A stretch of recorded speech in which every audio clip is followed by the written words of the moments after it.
Bienvenue dans notre quatrième capsule portant sur la planification bimodale hybride, exemple d'un cours de langue. Cette capsule vise à fournir un exemple concret d'organisation d'un cours de langue en mode bimodal hybride. Vous verrez les exemples d'activités concrètes à faire en salle de classe et en virtuel, et ce, pour chaque étape d'enseignement, les exemples précis d'utilisation des outils technologiques.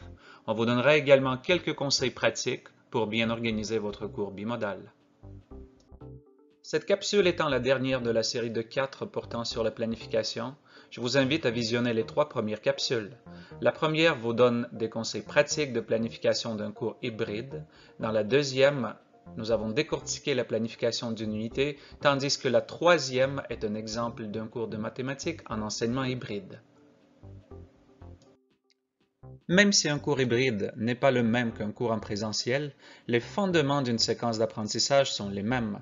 Nos 5 parties d'une séquence équilibrée sont pareilles. Il s'agit d'une présentation, appropriation, évaluation, rétroaction et le transfert. On devra simplement ajuster certaines activités compte tenu du fait qu'une partie de votre classe est devant vous et l'autre devant un écran d'ordinateur. Cette séquence est en quelque sorte similaire à une séquence d'enseignement en 3 temps. Ainsi, l'élève est amené à découvrir un concept. Il ou elle est invité à le travailler de différentes façons afin de mieux le comprendre, puis on finit par consolider les apprentissages et assurer le transfert des acquis. Si vous aimez ce beau tableau ou avez besoin d'un guide de pratique complet effectué par les technopédagogues, cliquez sur l'icône PDF pour avoir accès au guide si vous regardez un PowerPoint ou suivez le lien URL si vous visionnez cette capsule en mode vidéo. Assez de théorie, passons à la pratique. On est au début de votre période, étape 1. Présentation. Si vous êtes en salle de classe, vous pouvez poser quelques questions pour alimenter une réflexion à votre sujet.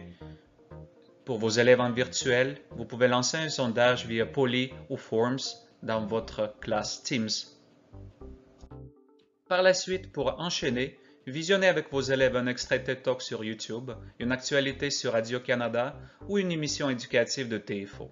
Vous pouvez le faire en partageant votre écran sur Teams en mode synchrone, où chaque élève en virtuel peut visionner la série proposée individuellement. À vous de décider.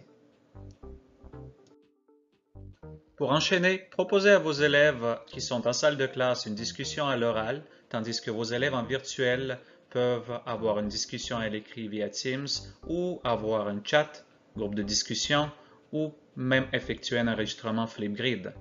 En même temps, avez-vous remarqué que vous pouvez travailler les HHT en communication et collaboration? À l'étape suivante, vous pouvez proposer à vos élèves qui sont en salle de classe de former des groupes de discussion où vous pouvez donner la rétroaction immédiate. Vous pouvez proposer des fiches d'auto-évaluation, tandis que pour vos élèves qui sont en virtuel, vous pouvez proposer l'évaluation par les pairs ou le tutorat par les pairs. Et pour consolider les apprentissages, vos élèves qui sont devant vous en salle de classe peuvent continuer avec quelques exercices appliqués, tandis que les élèves en virtuel continuent à travailler les études de cas individuellement ou en équipe. Si vous aimez la technologie et avez un peu de temps pour préparer votre cours, voici quelques idées de consolidation. À la fin de votre cours, vous pouvez proposer une courte compétition en utilisant Kahoot ou bien une course à l'espace avec les équipes mixtes avec le logiciel Socrative. Et s'il vous reste quelques minutes avant la fin de votre cours, voici quelques idées pour bien le terminer. Vous pouvez proposer un billet de sortie où les élèves font une réflexion en salle de classe, une réflexion personnelle par écrit sur Padlet ou dans le cahier de bord à la maison, ou bien faites le dernier lien avec le devoir pour le lendemain. J'aimerais également rappeler de l'importance de bien utiliser ou d'apprendre à utiliser les logiciels du conseil et de s'assurer du bon fonctionnement du matériel informatique. N'oubliez pas que le temps dédié à préciser à vos élèves les logiciels utilisés et à vérifier le matériel informatique au début de chaque cours vous évitera plusieurs frustrations. Regardons encore une fois ce tableau. Il est un peu plus clair, n'est-ce pas?